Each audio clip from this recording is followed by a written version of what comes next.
Younger me, I had everything I was supposed to want. The career, the respect, the security, but none of it was real. Every morning I looked in the mirror and saw a stranger staring back at me. And that was the moment I realized, if I didn't change something, I was going to disappear. Younger me, I know you feel it too, the pressure, the quiet dissatisfaction, the sense that no matter how much you achieve, something is still missing. You've done everything you were supposed to, followed the path laid out before you, built a life that looks successful on the surface, and yet, deep down, something feels off. You're not just lost, you're disappearing. I know because I've been there. I spent years chasing a version of success that wasn't mine. I convinced myself that if I just worked harder, pushed further, became more of what the world expected, I'd finally feel at peace. But instead the cracks widened, the mask slipped, and I realized I wasn't living. I was performing. That was the moment everything changed. Not because I suddenly had the answers, but because I finally asked the right question. What if losing who I was the best thing that could ever happen to me? Younger me, I know how much you're holding on to the identity you built, to the expectations that shaped you, to the idea that you need to become someone greater, rather than shed what no longer serves you. But this isn't the loss you think it is. It's the breaking open of something deeper, something real. And you're not the first to walk this road. For a long time, I searched for answers. I wanted to know why I felt this way, why the life I had built felt so hollow. I had no idea what was happening to me. Was I broken? Was I failing? Why did the life I had worked so hard to build feel so empty? That's when I realized I wasn't the first man to feel this way, and I wouldn't be the last. The answers weren't in success or money or becoming more of what the world wanted. The answers were hidden in the minds of those who had walked this path before me. Carl Jung spent his life uncovering why men like us lose ourselves and how to find our way back. Nietzsche stared into the abyss of human struggle and returned with strength. Camus refused to lie to himself about the absurdity of life and, in doing so, discovered something profound. And Viktor Frankl endured suffering beyond imagination and proved that meaning is not given, it is created. Their lessons are not distant theories, they are the lifelines I clung to when I felt most lost. And now, younger me, they're yours too. So listen carefully. This isn't about becoming someone new. It's about uncovering the man you were always meant to be. Let's begin. Younger me, you don't realize it yet, but you're living someone else's life. Every choice you make, every step forward, every achievement, it's not truly yours. It's a script handed to you by the world, by expectations, by the silent pressure to be who you think you're supposed to be. And I know why you cling to it. You've convinced yourself that if you follow the path, one day you'll wake up and feel whole, but you won't. You'll wake up and feel like a stranger in your own life, because no matter how much you achieve, no matter how much approval you gather, something will always feel off. You'll wake up in the morning and feel the weight of something missing, something you can't quite name. It hit me all at once. I wasn't lost. I was living someone else's life. I had followed all the rules. I had done what I was supposed to, and yet I felt more disconnected than ever. Was I the only one? That's when I found Jung. Carl Jung spent his life studying men like us. Men who built lives that looked perfect on paper but secretly felt like ghosts in their own bodies. He called this crisis individuation. The moment you realize the life you built isn't really yours, not who the world told you to be, not the version of yourself shaped by fear, by approval, by the quiet desperation to fit in, but you, the real you, the one that exists beneath the layers, beneath the persona, beneath all the things you've been told you should be. And right now, younger me, you are far from him. I know because I was you. For years I thought success meant playing my part well. I became exactly who people expected me to be, the hard worker, the responsible one, the version of myself that looked good on the surface. I convinced myself that if I could just get it right, if I could just become enough, the nagging emptiness would disappear. It didn't, and I remember the exact moment I realized it. The room was buzzing. Conversations, laughter, clinking glasses. I was saying all the right things, making all the right moves, but inside, silence, like I wasn't even there. As I looked around, I felt something I wasn't prepared for. Not happiness, not fulfillment, but disconnection. Like I was watching someone else's life from the outside, like I was a stranger in my own world. That was the moment I understood. The man I had built was not me. And that terrified me. Because if I wasn't him, then who was I? Younger me? This is the part they don't tell you. The part you don't read in books about success and self-improvement. They tell you to build yourself up, to add more to your life, to become more. But real growth, it's not about adding. It's about stripping away. It's about removing the layers of illusion until you're left with something real. Jung once said, until you make the unconscious conscious, it will direct your life and you will call it fate. You don't see it yet, but your unconscious is running your life. You're not living. You're reenacting a script you never wrote. It's programming, and as long as you remain unaware of it, you'll mistake it for destiny. You think you're making your own choices, but in reality, you're just following the path that was laid out for you before you even had the chance to question it. But now, younger me, you have a choice. You can continue down this road, living by a script that isn't yours, or you can wake up. You can start asking the questions that scare you. Who am I beneath all of this? What do I truly want? If no one else's opinion mattered, what kind of life would I build? And I'll warn you now, this path isn't easy. Individuation demands that you let go of the man you thought you had to be. It demands that you step into the unknown, that you walk away from safety and approval, that you face the parts of yourself you've been afraid to see. But I promise you this, if you take this journey, if you commit to it, you will find something more valuable than success, more real than external validation. You will find yourself. So, younger me, I'll leave you with this, brother. I know this truth hurts, but I need you to hear me. The man you are today is a creation of expectation. The man you were meant to be, that's the one you have to fight for. And the first step toward him is this: stop holding on to what isn't real. Now tell me, when was the last time you weren't performing? When was the last time you felt like you, without effort, without pretense? If you can't answer that, then it's time to start looking. Younger me, I need you to hear this. Jung's individuation process was the wake-up call, but knowing the truth wasn't enough. I had to face the consequences, because the life I was living, it wasn't really mine. It was a version of myself that I built to survive, a version that kept me safe, that won approval, that fit in. But tell me this, if you stopped playing the part, would anything around you still hold together? Or would you realize that everything, your job, your relationships, your reputation, was built on an illusion? That was the question that haunted me. And if it haunts you too, then you already know the answer. Carl Jung called it the persona, the mask we wear for the world. And here's the truth that no one tells you. The more you wear it, the harder it becomes to take off. At first, it's just a tool, something you use to navigate work, relationships, social circles. But over time, you start mistaking the mask for your real face. You start making choices to protect the illusion, not to protect yourself. And before you know it, you don't even remember who you were before you put it on. When you were young, you were told what parts of yourself were acceptable and what parts weren't. Maybe you learned that showing emotion made you weak, that disagreeing with others made you difficult, that failing at something made you less worthy, so you adjusted. You shaped yourself into the version that got approval. You became the ambitious one, the reliable one, the successful one, the person who always says yes, the person who never complains, the person who always has it together. And at first it felt like a win. People respected you, they admired you, they told you that you were doing well, but what they were really saying, they liked the character you were playing. And that's the problem, younger me. Because when the mask starts cracking, when the act starts feeling empty, what do? You double down. You convince yourself that you just need to work harder, to be more polished, to perfect the role. But deep down, you feel it, don't you? That quiet, nagging sense that something is missing, that no matter how much you achieve, something still feels hollow. That's because a life built on a persona can never satisfy you. It can only keep you running. I know this because I lived it. I spent years becoming the person I thought I had to be. I played the part so well that I even fooled myself. I built the career, the reputation, the life that was expected of me.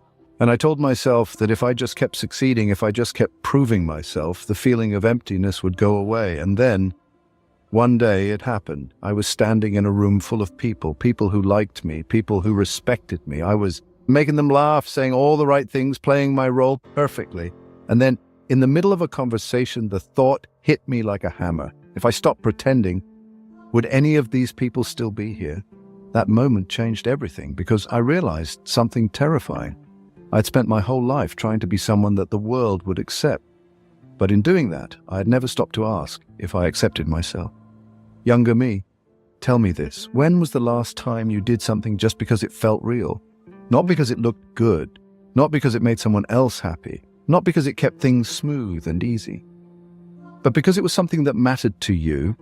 If you don't have an answer to that, then let me be honest with you, you don't know who you really are. And that's the price of the persona. It makes you successful, admired, accepted, but it never makes you whole.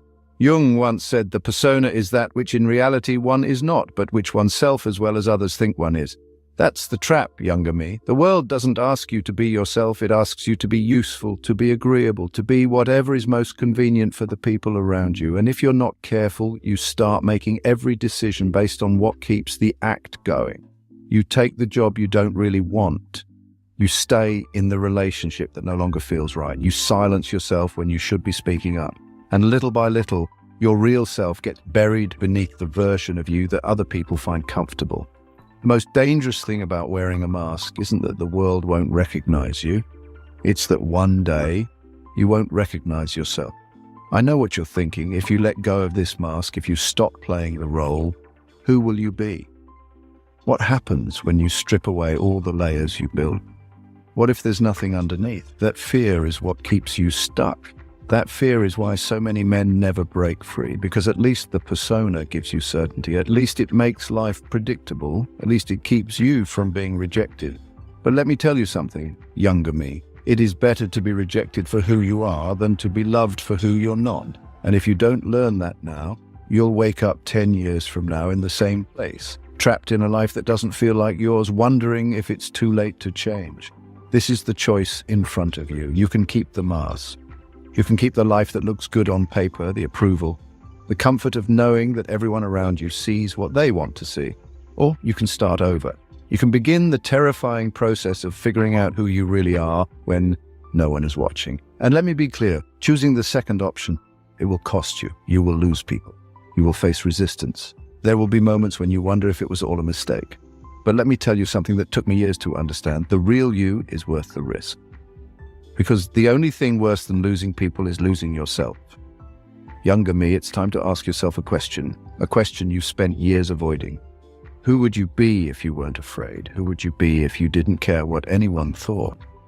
If no one was watching, if there were no consequences, if you could just be, what would that even look like? You don't have to answer right now, but you can't run from the question forever, because sooner or later you will reach the point where you have to choose. Hold on to the illusion or find out who you really are. And when that moment comes, I hope you make the right choice. Younger me, I'll leave you with this. The mask will get you applause. It will get you validation. It will get you success. But it will never give you peace. And the longer you wear it, the harder it becomes to remember who you were before you put it on. So decide now, are you going to keep playing a role? Or are you finally ready to meet the man you were always meant to be? Younger me, I know you think your past is proof that you failed, that if you had made better choices, life would be different, that maybe, just maybe, you wouldn't feel this lost. But what if I told you you were never off course? What if every wrong turn, every mistake, every so-called failure wasn't working against you, but shaping you?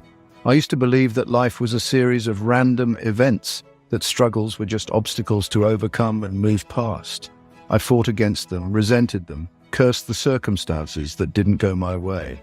I thought I was being tested, punished, left behind. But I see now that I was never being punished, I was being refined. Because life is not happening to you, it's happening for you. Carl Jung believed in something called synchronicity, the idea that there are no coincidences, that every encounter, every event, every hardship is part of a pattern leading you toward the person you were always meant to become. The problem is we don't recognize the pattern while we're living it. We think we're lost, but we're actually being guided. We think we're being broken, but we're actually being built. The man I used to be fought against this idea. He thought he had to control everything to force his way through life. But the truth is the most powerful shifts don't come from force. They come from surrender. When I finally stopped asking, why is this happening to me? And started asking, what is this trying to teach me? That's when everything changed. Younger me, the pain you carry, the regrets you hold on to, the moments you wish you could erase, what if those are the very things that will set you free? Every loss stripped away a false identity. Every setback forced me to find a strength I didn't know I had. Every heartbreak was teaching me how to love better, how to see more clearly, how to grow into someone who was capable of something great. Every moment you have hated about your past is a thread in the fabric of who you are now. Without them, you wouldn't be standing here. Jung once said, "What we meet with in life often mirrors what lies within us. The struggles you face are not separate from you. They are reflections of something deep, an unhealed wound, a fear, a part of yourself waiting to be integrated. If you keep running from them, they will keep following you. But if you turn to face them, you'll see that they were never here to hurt you. They were here to awaken. I know you feel like you're fighting your way through the dark, but what if I told you that the darkness is the path, that nothing in your life has been wasted? The heartbreak, the disappointments, the dead ends, they were all leading you somewhere. The question is, are you ready to see where? You have a choice. You can keep resisting, keep wishing your past was different, keep telling yourself that life has been unfair, or you can start looking for the pattern. You can start trusting that every moment, yes, even the painful ones, has been shaping you for something bigger than you can see right now. Younger me, every moment you fought against, every failure you've regretted was never a mistake. It was a map. And the only question left is, are you ready to follow it? Younger me, I know what you're chasing. You think that if you achieve enough, earn enough, or find the right person, you'll finally be happy.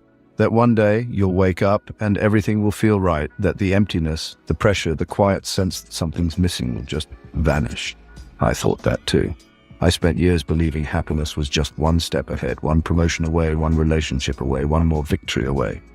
But no matter how much I achieved, no matter how many milestones I crossed, that feeling never lasted. Albert Camus understood this better than anyone. He looked at the world and saw that it didn't always make sense, that life was absurd, unpredictable, and unfair, and yet he also discovered something profound. Happiness is an illusion when you chase it as a destination.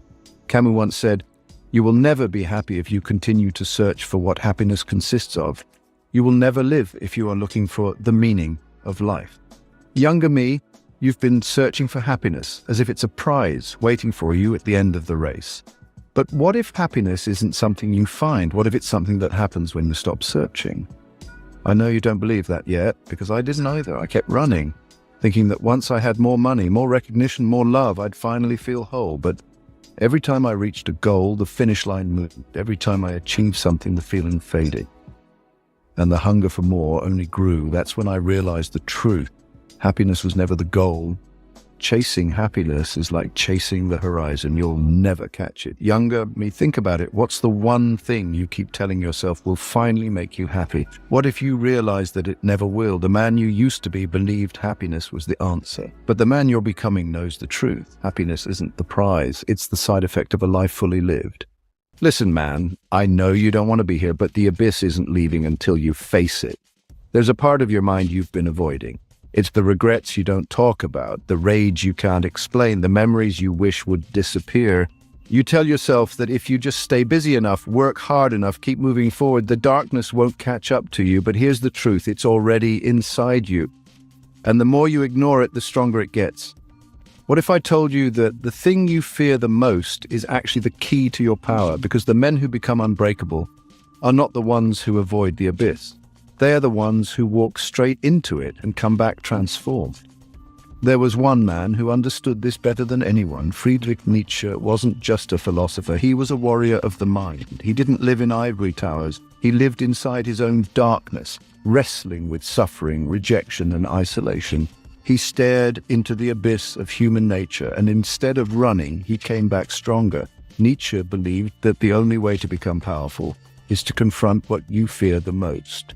He called it the will to power, the idea that your greatest strength is hidden inside your deepest struggles, and he left us with a warning and a challenge. He who fights with monsters should be careful lest he thereby become a monster.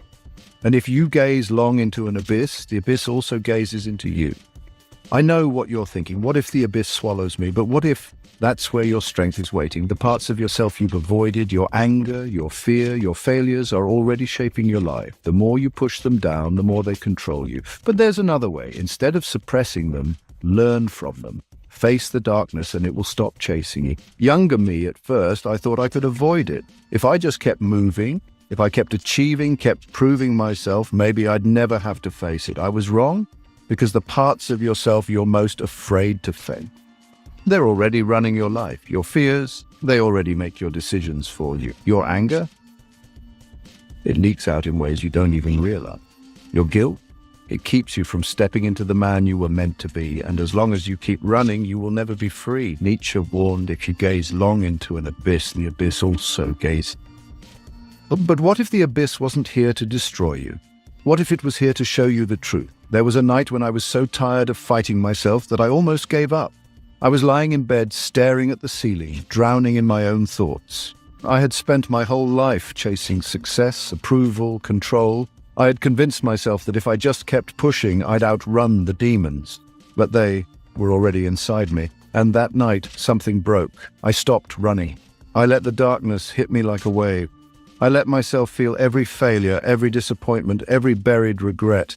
And instead of destroying me, it set me free, because I finally understood that my fears weren't my enemy, they were my teachers. Nietzsche taught that the abyss is not something to fear, it's something to confront. To live is to suffer, to survive is to find meaning in the suffering. I know you don't want to hear this, but there is no escaping pain. The question is, will you let it shape you, or will you let it break you? Every man has two choices. Run from the abyss and stay a prisoner to your fears, or walk straight into it and become stronger than you ever imagined. The only way out is through, Younger. Me, here's what I need you to do. Stop numbing yourself. Every time you distract yourself with work, social media, or meaningless things, you're running. Stop. Face the thoughts. Let them come. Write down the one fear you never admit to yourself. What's the one thing you're most afraid of? The thing you never say out loud. That's your abyss. That's where your power is waiting. Stop looking for someone to save. No one is coming to pull you out of this. You have to do it yourself. Your strength is waiting for you on the other side of your fear. Turn your pain into power. The darkness inside you is just energy. If you don't use it, it will consume you. But if you learn to channel it, it will make you unstoppable. I know you feel lost in this moment, but the fact that you're here, that you're listening, that you're asking these questions means you're already stronger than you think. You are no longer the man who runs from himself. You are the man who faces his demons and walks forward anyway. The darkness inside you isn't trying to break you, it's waiting for you. Stop running, take it back, make it yours. Younger me, I see you. By now, you already know success didn't fix the emptiness. You've built, achieved, and followed the script. But the more you chase certainty, the more lost you feel. The truth is, you don't need another roadmap. You need to start walking. I know how that feels. For years, I thought I'd lost my way. I kept searching for something, anything that would make me feel whole. A new goal, a new place, a new version of myself that would finally make everything click, but nothing ever did. And that's when I learned the truth. Being lost isn't the problem, it's the invitation. There was a man who had everything taken from him, his family, his freedom, his name. They shaved his head, gave him a number, and left him to die in the cold. He should have broken, but he didn't. Instead, he made a discovery that changed everything. His name was Viktor Frankl. And in the depths of a Nazi concentration camp, he realized something that most people never will. The search for meaning is pointless, because meaning is not something you find. Meaning is something you create. Younger me, you've spent years waiting for meaning to show up, waiting for life to click into place. But let me ask you something. Has waiting ever given you an answer? Has it ever filled that emptiness? Frankl once said, when we are no longer able to change a situation, we are challenged to change ourselves. And that's what I learned. You don't need more time. You don't need more answers. You need to stop searching for meaning like it's buried somewhere out there and start living in a way that creates it. Ask yourself this. What are you willing to suffer for? Because that's where meaning is. It's in the struggles you choose, the weight you're willing to carry, the fight you refuse to walk away from. You keep looking for the path. But here's the truth. The path doesn't exist until you walk it. Stop waiting. Start moving. Even if you're afraid, especially if you're afraid. Younger me, I need you to hear me. You've spent your whole life running towards success, running from failure, running from the truth of who you are. But what if I told you that stopping, finally facing yourself, is the only way forward? You thought holding on was strength, but real strength is knowing when to let go. The man you used to be was built on illusions, expectations, fear, and the desperate need for validation, but you don't need permission anymore. Brother, the life you want won't come from chasing it. It comes from becoming the man who is ready to live it. Viktor Frankl once said, "When we are no longer able to change a situation, we are challenged to change ourselves." You keep waiting for life to change, but what if the real transformation is inside you? The man you used to be isn't your foundation, it's your past. And the moment you stop looking back, you start moving forward. Younger me, if you're standing at a crossroads wondering what comes next, take a step forward. Stop waiting, stop hesitating. Step into the life that was always waiting for you. You don't need permission, you don't need more time, you don't need another excuse. If you're still holding on to the past, you already have your answer. Let go. Because the truth is, the man you used to be is gone. And that's the best thing that ever happened to you, because now you're finally free.